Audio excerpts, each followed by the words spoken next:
ইন্না ইদ্দাতাশ শুহুরি ইনদাল্লাহি ইসনা আশারা শাহরান ফি কিতাবিল্লাহ ইয়াওমা খালাকাস সামাওয়াতি ওয়াল আরদা মিনহা আরবাআতুল হুরুম যালিকা দ্বীনুল কাইয়্যিমা। সম্মানিত উপস্থিতি, এই যে আল্লাহ তাআলা আমাদেরকে গুরুত্বপূর্ণ একটা মাস তার মধ্যে দিলেন, মুহররম হারাম মাসের অন্তর্ভুক্ত। সুতরাং এই হারাম মাসের সাথে যদি আমরা কল্যাণমূলক আচরণ না করি, সদাচরণ যদি আমরা না করি, তাহলে আমাদের জন্য এই নিষিদ্ধ মাসটা অথবা সম্মানী মাসটা আমাদের জন্য অসম্মানী হয়ে যাবে। সম্মানিত, সুতরাং আমাদেরকে জানতে হবে এই মাসগুলোতে আমাদের জন্য করণীয় কি এবং আমাদের জন্য বর্জনীয় কি, আমরা কি করব এবং এই মাসগুলোতে আমরা কি বর্জন করব, মানে কি করব না। সম্মানিত, ফালা তাজলামু, আল্লাহ তাআলা তার পরের বাক্যে বললেন ফালা তাজলামু ফিহিন্না আনফুসিহিম।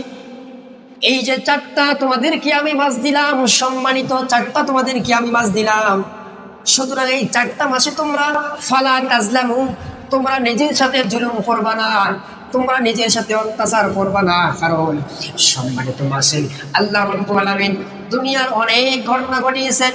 আমার আল্লাহ তাআলা এই দুনিয়ার মধ্যে সবচাইতে গুরুত্বপূর্ণ ঘটনাগুলো ঘটিয়েছেন মুহররম মাসের মধ্যে। কারণ মুহররম মাসের গুরুত্ব অন্যান্য মাসের চেয়ে আল্লাহ সুবহানাহু ওয়া তাআলা তার কিতাবের মধ্যে তুলে ধরেছেন। বলি সুবহানাল্লাহ। এই যে আল্লাহ তাআলা নিজে বলেন ফালা, যে তোমরা নিজের সাথে জুলুম করো না, ফালা তাজলিমু ফিহিন আনফুসিকুম। তাহলে এই মাসের সাথে নিজের সাথে জুলুম করা মানে কি, অত্যাচার মানে কি, পাপাচারে লিপ্ত হওয়া।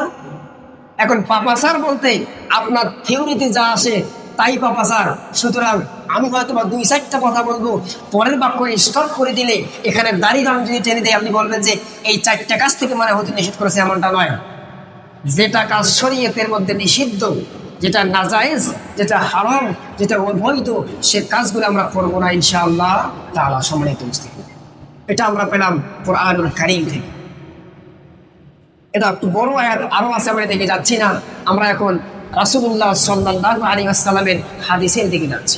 সম্মানিত উপস্থিতি, এই যে গুরুত্বপূর্ণ একটা মাস আমরা পেলাম, এই মাসটা আল্লাহ তাআলা তিনি নিজেই বলেছেন যে 12টা মাস সবই আমার মাস, তবে স্পেশাল একটা মাস মুহররম মাস, সেটা হচ্ছে আমি আল্লাহ তাআলার মাস, যেটা আল্লাহ রাসূল সাল্লাল্লাহু আলাইহি ওয়াসাল্লাম তার হাদিসের মধ্যে বর্ণনা করেছেন।